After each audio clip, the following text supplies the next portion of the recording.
हम इस वक्त उत्तराखंड के नैनीताल के चाटन लॉज इलाके में मौजूद हैं और हमारे ठीक बाईं तरफ अगर आप नजर डालेंगे तो ये वो ऐतिहासिक नैनी झील, जिस झील को देखने के लिए विश्व भर से पर्यटक यहां पर पहुंचते हैं। लेकिन नैनीताल झील के बगल की जो पहाड़ियां हैं वो पहाड़ियां इस वक्त संकट से जूझ रही हैं। कैसा संकट? तो अगर चाटन लॉज के इस इलाके में आप नजर डालेंगे तो आपको ये लैंडस्लाइड नजर आएगी, जो लैंडस्लाइड हुई है। और लैंडस्लाइड के बाद ये जो मकान इस कॉर्नर पर मौजूद था, ये मकान पूरी तरह से जमींदोज हो गया है। इस मकान के साथ ही जो दूसरा मकान था, इस मकान का मलबा उस मकान के ऊपर गिरा है, जिसके चलते ये आगे के भी 3 मकान जो हैं वो आपको पूरी तरह से क्षतिग्रस्त नजर आएंगे। जिसके बाद अब इस पूरे इलाके में इस मलबे को हटाने का काम किया जा रहा है। मुश्किलें किस कदर हैं, आप इन तमाम घरों को देखिएगा और इन घरों की दीवारों पर लगा ये रेड क्रॉस, इस रेड क्रॉस पर आप नजर डालिए, क्योंकि ये रेड क्रॉस इसलिए लगाए गए हैं कि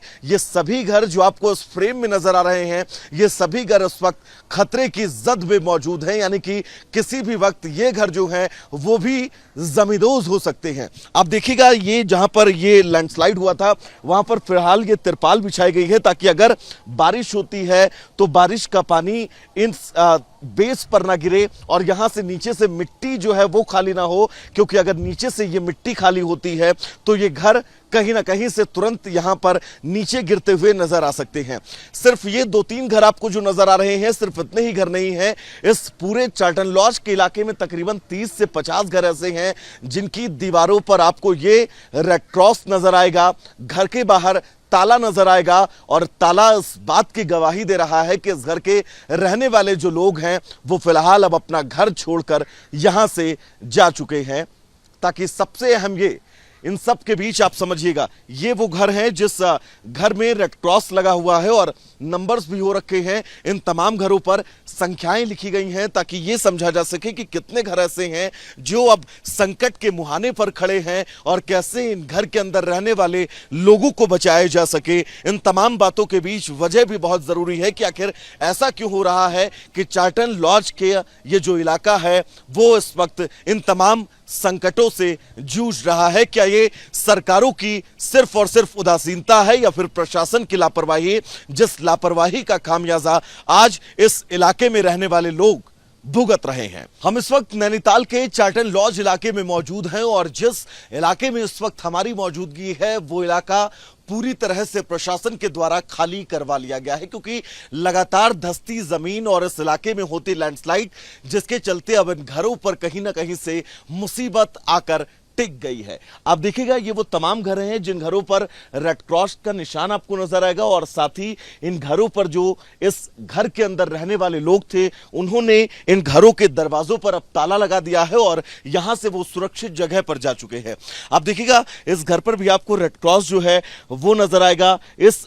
रेड क्रॉस के बाद अगर बात करें, थोड़ा सा हम आगे और बढ़ेंगे, उमेश आप आगे आइएगा, देखिएगा ये जो घर है इस घर पर भी आपको रेड क्रॉस नजर आएगा। इस घर के साथ ही साथ इस घर से थोड़ा सा हम आगे और बढ़ेंगे तो ये वो तमाम घर हैं जिन घरों को खाली करवा लिया गया है प्रशासन के द्वारा। इस घर पर भी आपको रेड क्रॉस नजर आएगा और ये देखिएगा, इस घर पर भी इस दरवाजे पर आपको ताला नजर आएगा और ये इस घर को भी चिन्हित किया गया है कि ये घर जो है वो खतरे की जद में है। ऐसे सिर्फ 3 और 4 घर नहीं हैं, पूरे इस इलाके में अगर बात करें तो तकरीबन 25 से 30 घर ऐसे हैं जिन घरों को फिलहाल खाली करवा लिया गया है। क्योंकि अगर बारिश होती है या फिर नीचे की जमीन एक बार फिर से धंसना शुरू होती है तो ये सभी घर मौत के मुहाने पर खड़े हैं और इन घरों के साथ किसी भी वक्त अनहोनी हो सकती है। हम इस वक्त नैनीताल के चाटन लॉज इलाके में मौजूद हैं और इलाका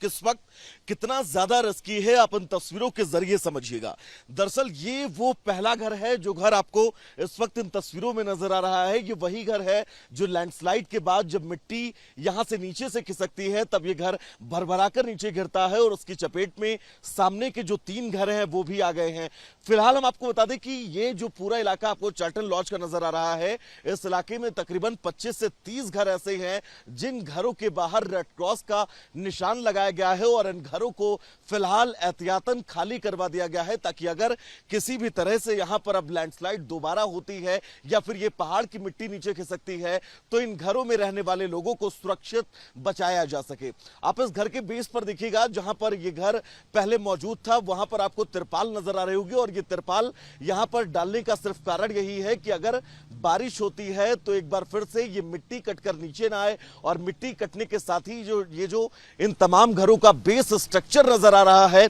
ये बेस स्ट्रक्चर किसी भी तरह से डैमेज ना हो, क्योंकि अगर ये डैमेज होता है तो सीधा ये जो तमाम घर आपको नजर आ रहे होंगे, सीधा खतरा इन सभी घरों को लेकर होगा। इन सभी स्थितियों के बीच अब वजह तलाशी जा रही है और कैसे इन तमाम वजहों पर पूर्ण विराम लगाया जा सके, यानी कि इन हालातों को रोका जा सके, इन घरों को बचाया जा सके, इसको लेकर तमाम इंतजाम जरूर किए जा रहे हैं। लेकिन सवाल यही है कि इसे लोगों की लापरवाही कहें या फिर शासन प्रशासन की उदासीनता, कि आज ये तमाम घर जो हैं वो बिल्कुल मौत के मुहाने पर खड़े हैं और इन घरों को खाली करवाने की नौबत आ गई है। विजय उमेश के साथ में वैभव मिश्रा, रिपब्लिक भारत, नैनीताल।